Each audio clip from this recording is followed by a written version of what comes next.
اور یاد رکھیے گا اچھی طرح ناراض مت ہوئیے گا. نبی کریم نے فرمایا وہ شخص دیوس ہے جسے اس بات کی پرواہ نہ ہو کہ اس کے گھر میں کون آتا جاتا ہے. دیوس مینس پتہ ہے آپ کو کیا ہوتا ہے؟ اردو میں بتاؤں, ناراض تو نہیں ہوں گے؟ بے غیرت. یعنی اگر ہماری زوجہ, ہماری گھر کی عورتیں نامحرموں سے ہنس ہنس کے باتیں کر رہی ہوں, نامحرموں گھر میں گھسیڑیں, تو یاد رکھیں ایسے شخص کو آپ کے نبی نے دیوس کہا ہے. نامحرم کون ہوتا ہے؟ یہ نہیں کہ کوئی اجنبی گھر میں محلے کا لڑکا گھس رہا ہو, خالہ زاد, پھپھی زاد, چچا زاد, ماموں زاد, ان کزنوں سے پردہ ہے آپ کی بیوی کا, وہ نامحرم ہے. اسی طرح لڑکی کا اور خالو کا پردہ ہوتا, اسی طرح آپ کا اور ممانی کا پردہ ہے. اسی طرح اگر آپ کی چچی خالہ نہ ہو سکی, باہر سے آئی ہیں, تو چچی کا اور آپ کا بھی پردہ ہے. ہمارے یہاں کہاں اس کا خیال کرتے؟ اللہ کے نبی پردے کے احکام بیان فرمائیں, اور ہماری حالت یہ ہے کہ اگر ہم اس طرح کی باتیں بیان کریں تو یہ عورتیں ہمارے خلاف بولنا شروع کر دیتی ہیں. ارے کیا ہم غاروں میں چھپ کے بیٹھ جائیں؟ دودھ والے سے ہنس کے یہ باتیں کر رہی ہیں, پر سبزی والے سے یہ باتیں کر نکل رہی ہے, اور وہ مرد دیکھ رہے ہیں, لیکن ہماری غیرت ہی سوئی پڑی ہے کہ تم کیا کر رہی ہو؟ ایک غیر مرد کے ساتھ دروازے پہ کھڑے ہو کر تم باتیں کر رہی ہو, شرم نہیں آتی؟ بی بی فاطمہ رضی اللہ تعالیٰ عنہ, جگر گوشہ رسول کا عالم یہ تھا کہ آپ نے اپنی خادمہ سے پوچھا, یہ بتاؤ حبشہ میں لوگوں کو, عورتوں کو دفن کیسے کیا جاتا تھا؟ انہوں نے کہا کہ ہمارے ایسا ہوتا تھا کہ چارپائی پہ عورت کو لٹا کر چاروں طرف ایک کپڑے کی ڈولی سی بنائی جاتی تھی تاکہ کسی کی نظر نہ پڑے, اور پھر دفنایا جاتا تھا. بی بی فاطمہ رضی اللہ تعالیٰ عنہ نے کہا مجھے اسی طرح دفنانا, اور فرمایا اگر میں فوت ہو جاؤں تو رات کے وقت میری میت کو لے کے جانا تاکہ کسی غیر محرم کی نظر میری چارپائی تک پر نہ پڑے. وہ بی بی فاطمہ نبی کریم صلی اللہ علیہ وسلم کی بیٹی, تربیت یافتہ, یہ کہے, اور یہ بی بی فاطمہ کو ماننے والی, ان کی نیازیں کھانے والی, یہ کہے کہ ہم پردہ نہیں کریں گی, اور گھر کا وہ سرپرست بے وقوف قسم کا وہ کہتا ہے کہ جی میں پرمیشن دیتا ہوں تم بغیر پردے کے گھومو پھرو. یعنی کتنی بہنیں مجھے ایسی ملی ہیں جو یہ کہتی ہیں کہ ہمارے شوہر یہ کہتے ہیں کہ میرے دوست آئیں, رشتہ دار آئیں, بلا پردہ سامنے بیٹھو. اور ایک شوہر نے تو دلیل یہ دی کہ دیکھو جب میں اپنے دوستوں کے گھر جاتا ہوں ان کی بیویاں میرے سامنے بیٹھ جاتی ہیں. یعنی وہ تم اگر بغیرت ہو, وہ اپنی بیویوں کو بغیرت بنا کے تمہارے سامنے بٹھائے تو تمہاری بیوی بھی بغیرت بن کے تمہارے دوستوں کے سامنے بیٹھے اور دعوت نظارہ دے. مرد کی نیت کا کیا معلوم؟ ہم میں سے کتنے ایسے بیٹھے ہوں گے جو لوگوں کے سامنے بڑے یوں محتاط بنتے, لیکن ٹیڑھی ٹیڑھی آنکھوں سے شادی بیاہ کے اندر سب دیکھ لیتے ہیں نا, لال والی کپڑے والی دیکھ, اچھا کر رہے یوں ہوں گے, انگلیوں کے جھروکے سے دیکھ لیں گے. اور بیوی ساتھ بیٹھے ہوگی اسکوٹر پہ, پتہ ہے بیوی بیٹھی ہو تو ٹیڑھی آنکھوں سے دیکھے گا نا وہ ساتھ میں جاتی ہوئی عورت کو, بعضوں کا ٹکرا بھی جاتے ہیں گاڑیوں سے. تو جب ہماری نیتوں میں اتنا فطور ہے کہ شیطان کچھ نہ کچھ ڈال دیتا ہے, تو آپ نے یہ کیسے سمجھا کہ گھر کی عورت کے شیطان سے بالکل پاک و صاف ہو گئی؟ شیطان اس کے ذہن میں خیال نہیں ڈال سکتا, غیر مرد کی طرف اس کی توجہ نہیں جا سکتی. یہ ہماری ذمہ داری ہے کہ ہم اس کو روکیں. نبی کریم تو یہ کریں اور ہم نہ کریں, غلط چیز ہے نا.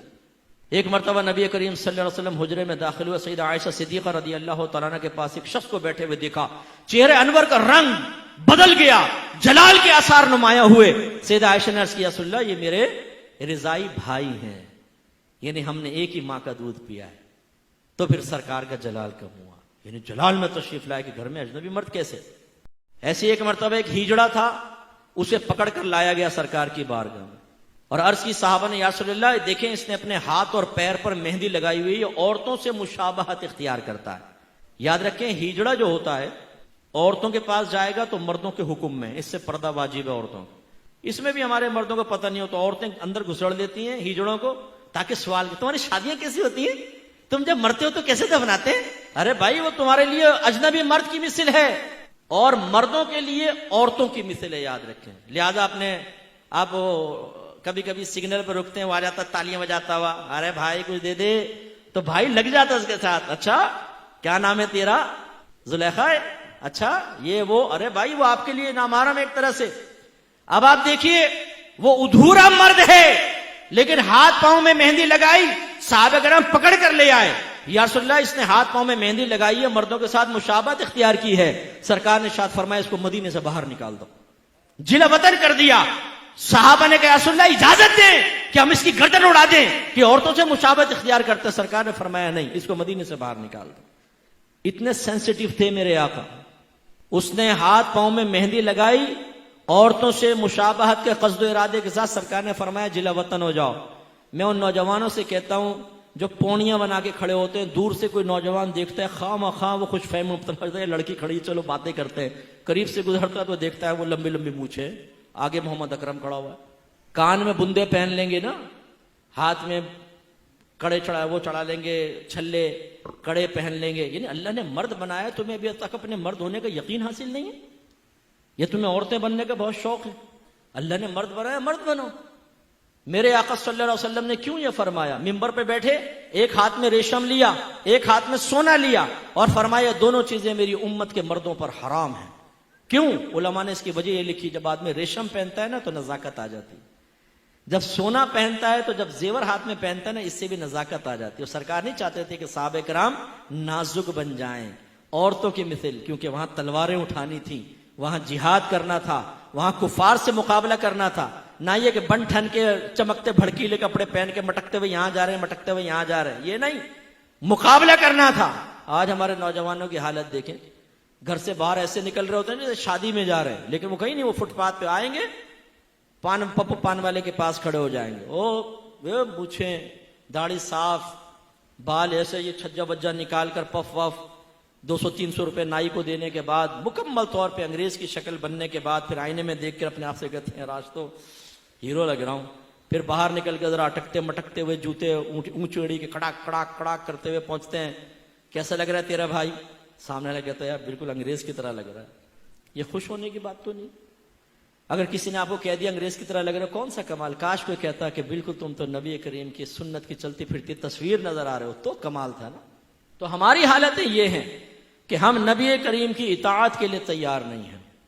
نبی کریم فحاشی کو شدید ناپسند فرماتے تھے, منع فرمایا, فحش گو کو ناپسند کیا, لیکن ہماری زبان پر گندی گالیاں, لڑکیوں کی باتیں, سیکس کی باتیں, جنسیات کی باتیں, گندی گندی غلیظ باتیں.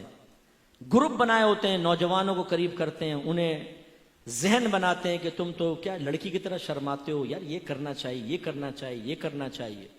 کتنے لڑکے ایسے ہوتے ہیں جن کو خود پر غسل واجب کرنے پر مجبور کیا جاتا ہے, ان کو گندا بنایا جاتا ہے, کیوں خود یہ عادات میں مبتلا ہوتے ہیں, اسے کہتے ہیں تم بھی کرو گھر پہ جا کر. ایسا ناپاک رہتے ہیں, جنابت کی حالت میں رہتے ہیں, اور ایسا شخص جب گھر میں داخل ہوتا ہے رحمت کے فرشتے گھر سے چلے جاتے ہیں. نبی کریم تو ان گندگیوں کو منع کریں, اور ہم گروپ بنا کے باقاعدہ لڑکوں کا گندا ذہن گندا کریں, اسکول میں کالج میں ان کو قریب کریں, ان کو گندی پکچرز دکھائیں, گندے رسالے دیں, گندی ویب سائٹس کے لنک دیں ان کو کہ لو دیکھو یہاں جا کر دیکھ, معاذ اللہ ثم معاذ اللہ, یوں تک لفظ سنیں جنت دیکھنی ہے تو جا یہاں پہ چلا جا. یار کیا کہہ رہے ہو تم؟ تو بعض ایسے گندا ذہن ہوتے ہیں کہ جو ان کے قریب آتا ہے اس کا بھی ذہن گندا کرتے ہیں. کتنے ایسے بیٹھے ہوں گے جو اپنے دوستوں کی وجہ سے آج خود پر غسل واجب کرنے کے عادی ہوئے ہیں, جو گندی چیزیں دیکھنے کے عادی ہوئے ہیں. فوش جگہوں کی معرفت انہی دوستوں کے ذریعے حاصل ہوئی. ان کو آپ دوست کہتے ہیں, میں کہتا ہوں خدا کی قسم وہ دشمن ہیں آپ کے. وہ آپ کو نبی سے دور کرنے والے ہیں, دین سے دور کرنے والے ہیں, اللہ کی رحمت سے دور کرنے والے ہیں. کوئی بعید نہیں کہ غفلت میں آپ کا ایمان برباد ہو جائے. ہم اس دنیا کے اندر آئے ہیں ایک شاندار آخرت بنانے کے لیے. ہم اس دنیا میں کیوں آئے ہیں؟ ایک شاندار آخرت بنانے کے لیے. جو اس نیت سے دنیا میں زندگی گزارتا ہے, اللہ رب العزت دنیا اس کی خود بناتے ہیں. انسان اپنی محنت سے اپنی دنیا نہیں بنا سکتا. انسان اپنی محنت سے اپنی دنیا نہیں بنا سکتا. وہ اپنے آپ کو نہیں بنا سکتا تو باقی دنیا کیا بنائے گا؟ ٹھیک ہے, میں چاہوں کہ میری جوانی کبھی بڑھاپے کی طرف نہ جائے, یہ ہو نہیں سکتا. میرا اپنے اوپر تو زور چلتا نہیں ہے. نہ میں اپنی مرضی سے آیا, نہ اپنی مرضی سے رہ رہا ہوں, اور نہ اپنی مرضی سے دنیا سے جاؤں گا. یہ کیسی دنیا ہے کہ اس کی کوئی بھی چیز میرے قابو میں نہیں ہے. آپ یہاں رہتے ہیں, میں کراچی میں رہتا ہوں, کوئی لاہور میں رہتا ہے, کوئی پنڈی میں رہتا ہے, اور آپ کو پتہ ہے کہ یہاں آپ اپنی مرضی سے نہیں آئے ہوئے. یہ بھی بڑی عجیب بات ہے. قرآن میں اللہ فرماتے ہیں 5 چیزیں ایسی ہیں جس کے بارے میں کوئی نہیں جانتا. جو اس کے بارے میں جو بات کر رہا ہے سب غلط کر رہا ہے. 5 چیزیں کون سی ہیں؟ سب سے پہلے ان اللہ عنده علم الساعہ, اللہ کہتے ہیں سوائے اللہ کے کوئی نہیں جانتا قیامت کب آئے گی. وَيُنَزِّلُ الْغَيْثَ, بارش نے کب کہاں اور کتنا برسنا ہے کوئی نہیں جانتا. رزق کس کے پاس کتنا پہنچے گا اللہ فرماتے ہیں کوئی نہیں جانتا, صرف میں جانتا ہوں. وَيَعْلَمُ مَا فِي الْأَرْحَامِ, ماں کے رحم میں یہ تو معلوم کر لیتے ہیں کہ بیٹا ہے یا بیٹی ہے، لیکن اللہ فرما رہے ہیں یہ نہیں معلوم کر سکتے کتنا جیے گا، کتنا کہاں رہے گا، کیا کھائے گا، کیا پیے گا، نیک ہوگا، بد ہوگا، فرما بردار ہوگا، نافرمان ہوگا۔ اللہ فرماتے کوئی نہیں جانتا۔ پھر اللہ فرما رہے ہیں وما تدری نفس ماذا تکسب غدا، کوئی نفس یہ نہیں جانتا، انسانوں کو چھوڑو، کیڑے مکوڑے بھی یہ نہیں جانتے کہ کل ان کو ان کا رزق کہاں سے ملے گا۔ مجھے نہیں پتا تھا کہ آج میں کھانا یہاں بیٹھ کے کھاؤں گا، کوئی آئیڈیا نہیں۔ اللہ کہتے کوئی نہیں جانتا۔ پھر اللہ کہہ رہے ہیں پانچویں چیز وما تدری نفس بأی ارض تموت، کسی نفس کو نہیں پتا کہ اس کو موت کب آئے گی اور کہاں آئے گی۔ وما تدری نفس بأی ارض تموت، کسی نفس کو نہیں پتا اس کو اس کی موت کل کہاں آئے گی۔ یہ پانچ چیزیں کوئی نہیں جانتا۔ اب ان پانچوں چیزوں کا براہ راست ہماری زندگی سے تعلق ہے، تو پھر یہ کیسی زندگی ہے، یہ کیسی دنیا ہے جس کے بارے میں کچھ بھی نہیں جانتا۔ تو اللہ رب العزت نے دنیا کا بننا بگڑنا یہ انسان کے ہاتھ میں نہیں رکھا، یہ انسان کے ہاتھ میں نہیں رکھا۔ اور اختیار کتنا دیا؟ ہم کہتے ہیں نا بھائی انسان کو اختیار ہے، بھائی اختیار کتنا دیا؟ اختیار اتنا دیا، کسی نے حضرت علی کرم اللہ وجہ سے پوچھا کہ حضرت یہ میرے پاس دنیا میں کتنا اختیار ہے؟ کہا ایک ٹانگ اٹھاؤ اپنی، تو اس نے اپنی ایک ٹانگ اٹھا لی، کہا جی دوسری اٹھاؤ، کہا جی وہ نہیں اٹھا سکتا، کہا بس اتنا اختیار ہے تیرے پاس، انسان کے پاس اتنا اختیار ہے۔ اور جو اختیار ہے وہ کیا ہے یہ جاننا بڑا ضروری ہے، انسان کے پاس کیا اختیار ہے۔ اللہ نے انسان وہ واحد مخلوق ہے پوری کائنات میں جو اپنی جان کے استعمال کو بھی جانتی ہے اور چیزوں کے استعمال کو بھی جانتی ہے۔ انسان کے علاوہ اور کسی مخلوق کو یہ نہیں پتا کہ میں نے اپنی جان کو کیسے استعمال کرنا ہے اور چیزوں کو کیسے استعمال کرنا ہے۔ گھوڑے کو نہیں پتا کہ میں نے اپنے آپ کو کس کام میں لگانا ہے اور میں نے بکری کا کیا استعمال کرنا ہے۔ بکری کو نہیں پتا کہ میں کس کام کے لیے دنیا میں آئی ہوں، اس کو کوئی آئیڈیا نہیں ہے کہ بلی کا میں نے کیا استعمال کرنا ہے۔ ٹھیک ہے، انسان وہ واحد مخلوق ہے جو جس کو اللہ نے یہ شعور دیا فَأَلْهَمَهَا فُجُورَهَا وَتَقْوَاهَا۔ اف میرے دوستو، یہ وہ آیت ہے وَنَفْسٍ وَمَا سَوَّاهَا۔ اچھا چل کسی کی قسم نہیں مانتا تو میرے بندے مجھے تیری جان کی قسم، فَأَلْهَمَهَا فُجُورَهَا وَتَقْوَاهَا۔ کل قیامت کے دن آگے مجھے نہیں کہنا یا اللہ مجھے نہیں پتا تھا سیاہ کیا ہے اور سفید کیا ہے، مجھے نہیں کہنا کل یہ قیامت کے دن، کیونکہ فَأَلْهَمَهَا، الہام کیا ہے میں نے تجھے، الہام کیا ہے، اچھائی اور برائی کا فرق میں نے تیرے اندر ڈالا ہے اور یہ ڈال کے تجھے دنیا میں بھیج دیا ہے۔ جیسے کوئی بھی معاشرہ ہو اس میں سچ اچھا سمجھا جاتا ہے، جھوٹ برا سمجھا جاتا ہے، چاہے وہ مسلمانوں کا معاشرہ ہو چاہے غیر مسلموں کا ہو۔ بے ایمانی ہر معاشرے میں بری سمجھی جاتی ہے، ایمانداری ہر معاشرے میں پسند کی جاتی ہے۔ راست بازی، سچائی، بینگ اپ رائٹ، یہ ہر معاشرے میں پسند کیا جاتا ہے، اور ظلم ہر معاشرے میں برا سمجھا جاتا ہے، جسٹس ہر معاشرے میں اچھا سمجھا جاتا ہے، قتل ہر معاشرے میں برا سمجھا جاتا ہے۔ تو اللہ پاک فرما رہے یہ چیزیں دے کے میں نے تمہیں دنیا میں بھیجا ہے، میں نے تمہیں تمہاری جان کا استعمال بتا دیا، چیزوں کا استعمال بھی سکھا دیا۔ تو یا اللہ میں نے جان کا کیا استعمال کرنا ہے، میں نے جان کا کیا استعمال کرنا ہے؟ تو اللہ پاک فرما رہے قد افلح من زکاہا، تو نے اپنی جان کا تزکیہ کرنا ہے تو تو کامیاب ہو جائے گا۔ وقد خاب من دساہا، اور اگر اپنے نفس کو تو نے کھلا چھوڑ دیا تو برباد ہو جائے گا۔ اب نفس کا تزکیہ کیا ہے؟ نفس کو ہر اس چیز سے روکنا جس کو اللہ نے منع کیا ہے، یہ نفس کا تزکیہ ہے۔ سامنے نہ میرا عورت ہے، اب نہیں دیکھ سکتے اس کو، ہاں وہ سامنے سے آئی نظریں جھکا لی، اب نظریں جھکا لی اسی لمحے پچھلے سارے گناہ معاف ہو جاتے ہیں۔ اور اللہ ایمان کی وہ حلاوت دیتے ہیں جو آپ نماز میں محسوس کریں گے۔ پھر آپ نہیں کہیں گے کہ جی میں نماز پڑھتا ہوں میرا تو دھیان ادھر نکل جاتا ہے، پھر آپ نہیں کہیں گے۔ کان کو ہر وہ چیز سننے سے روکنا جس کو اللہ نے منع کیا، ہر اس چیز کو سننا جس کا حکم دیا۔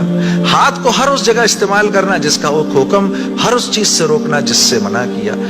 تو نفس کا تزکیہ اللہ فرما رہے ہیں جب تم دیکھ دیکھ کر میری رعایت رکھ کے زندگی گزارو گے تو تم اس دنیا میں کامیاب ہو جاؤ گے، اور تمہیں کامیاب کون کرے گا؟ ہم کریں گے، تم خود کامیاب نہیں ہو سکتے۔